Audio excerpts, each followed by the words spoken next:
June মাহত এসপ্তাহ মোক মাতিব আৰু 10,000 টকাৰ চেকটো আপোনালোকক দি থৈ যাম হ'ব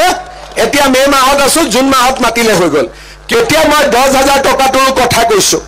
কংগ্ৰেছে ভাবে আমি 10,000 টো দিব নোৱাৰিম কিন্তু বিহালী সমষ্টিত আমি 10,000 ইতিমধ্যে দিলোই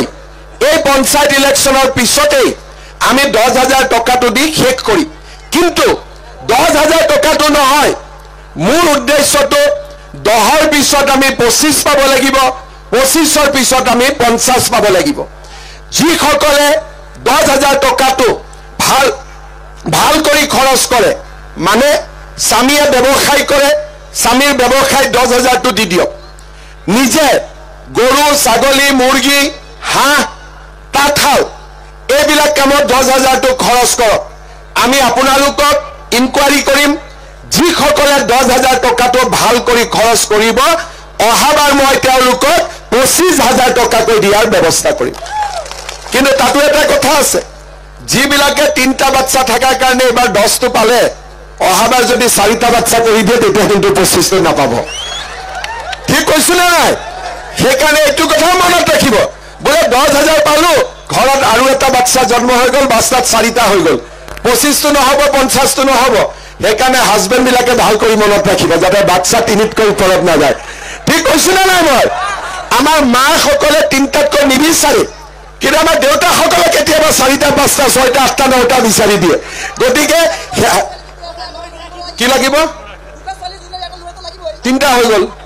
আৰু 3 নম্বৰটো যদি আল্লাহটো লৰা নিদিয়া কৰ পৰা লৰা হ'ব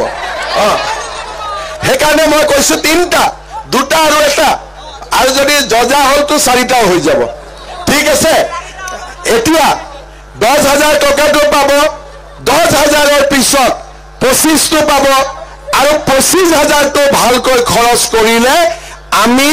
মহিলাসকলক 50,000 টকালৈকে দিম আজি আপোনালোকে লিখি লওক শ্ৰদ্ধা ৰাইজ কিছুমান মানুহে মোক কয় যে আপুনি মহিলাকে দি আছে আমাক নিদিয়ে এতিয়া এই কথাটো মোক চিন্তা কৰক এটা কথা মোক উত্তৰ দিয়ক যেতিয়া অৰুণোদয় আঁচনিটো ঘৰত আহে কষ্ট কাৰ কমে হাজবেণ্ডৰ কষ্ট কমি যায় না নাযায় ঘৰখন চলোৱা গেছৰ চিলিণ্ডাৰ যেতিয়া 1,050 টকাৰ জাগাত 650 টকা আহিব লাভ কাৰ হ'ব হাজবেণ্ডৰ হ'বনে নাই গতিকে কলেজত যদি এডমিশন ললে ছোৱালী যদি পঢ়াৰ খৰচটো চৰকাৰে দিয়ে হাজবেণ্ডৰ লাভ হয়নে নহয় নহলেতো বাপেকে খুদত টকা ধাৰ লৈ কলেজত পঢ়াব লাগিব এতিয়া কলেজত মামাই পঢ়াই আছে গতিকে দেউতাক কষ্টটো টকা পইচা বেলেগ কামত ঘৰত লগাব পৰা হৈছে এতিয়া আমি কিমান চিন্তা কৰিছো ক্লাস 9ত আমি সাইকেল দিছো ছোৱালী যদি কলেজত যায় আমি নিযুত মইনা আঁচনি দিছো এইবাৰ নতুনকৈ আৰু 2টা আঁচনি আমি কৰিব খুজিছো আমাৰ যদি ধনী মানুহৰ ঘৰত যায় লৰা মেট্ৰিক দিব আৰু মাকে লৰাটো গাখীৰ খুৱাব খুজে লৰাটোৱে গাখীৰ নাখায়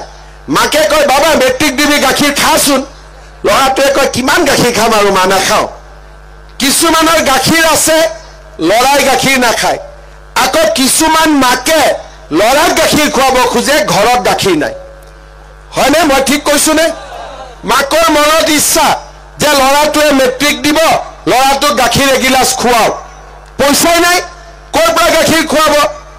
এইবাৰ মই সিদ্ধান্ত লৈছো যে যিমান লৰা ছোৱালীয়ে মেট্ৰিক দিব মেট্ৰিক নোহোৱালৈকে যাতে ভাল কৰি ঘৰত গাখীৰ এগিলাস পাব পাৰে ভাল কিতাপ এখন কিনিব পাৰে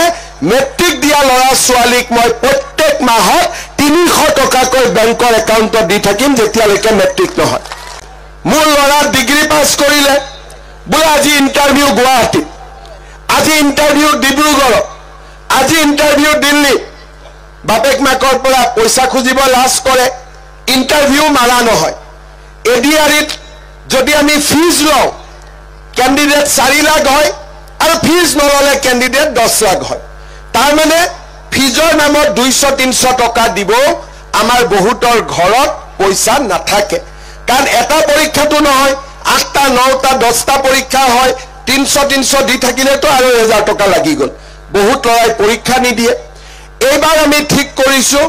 যিমান ল'ৰা ছোৱালীয়ে ডিগ্ৰী পাছ কৰিব সেই ল'ৰা ছোৱালীক 1 বছৰৰ কাৰণে তেওঁলোকৰ বেংক একাউণ্টত মই প্ৰত্যেক মাহত 2,500 টকাকৈ জমা দিম। আজি আপোনালোকে চিন্তা কৰক 9ৰ চাইকেল, ক্লাছ 10ৰ ল'ৰা ছোৱালীক মাহত 300 টকা, হায়াৰ ছেকেণ্ডাৰী যোৱাৰ লগে লগে নিযুত মইনা,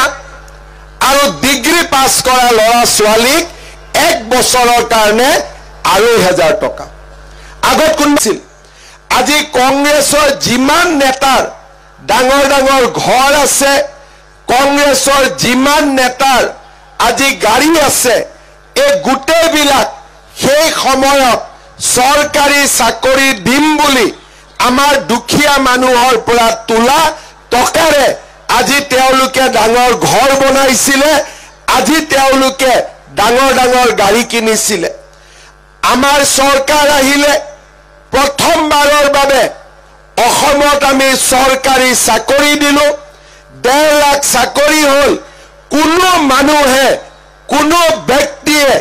টকাটো বাদ দিয়ক, তামোল পাণ এখনো আজিকালি চৰকাৰী চাকৰিত খাব নোৱাৰে। সেয়া আজি আমি এটা নিয়মলৈ পৰিৱৰ্তন কৰিলো। আজি চৰকাৰী চাকৰি নামত কোনেও টকা তুলিব নোৱাৰে, কোনেও পইচা তুলিব নোৱাৰে। 1.5 লাখ, এজন দুজন নহয়, 1.5 লাখ ল'ৰা ছোৱালীয়ে আমাৰ দিনত চাকৰি পালে। মই যদি ইচ্ছা কৰিলোহেঁতেন 1 লাখ টকা যদি ললোহেঁতেন, মোৰ ঘৰত 1500 কোটি টকা জমা হ'লহেঁতেন 1.5 লাখ চাকৰিত। টকা লোৱাটো বাদ দিয়ক, আজিকালি চাকৰি লোৱাৰ পিছত আমিতো তামোল পাণ এখনো নাখাওঁ, ওলোটাই চাকৰি পোৱা ল'ৰাৰ ঘৰত গৈ গামোচা পিন্ধাই আমি সম্বৰ্ধনা জনাওঁ। এয়া হৈছে অসমৰ নতুন সংস্কৃতি। শিক্ষকৰ চাকৰিত টকা নাই, পুলিচৰ চাকৰিত টকা নাই। আজি নতুন নতুন পুলিচ যিমান দেখা পায়, আপোনালোকে তেওঁলোকৰ লগত কথা পাতিব। বাপেকে কি কৰে, কাৰোবাৰ তামোল পাণৰ বেপাৰী, ৰিক্সা চালক, ঠেলা চালক, কৃষক, আজি গাঁৱৰ দুখীয়া ল'ৰা ছোৱালীৰ ঘৰত চৰকাৰী চাকৰি পাইছে।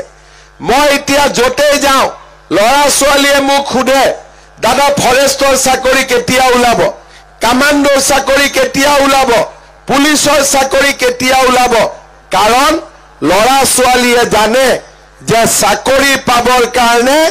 মামাক বা বিজেপিক বা এজিপিক 1 টকাও ঘোষ দিব নালাগে।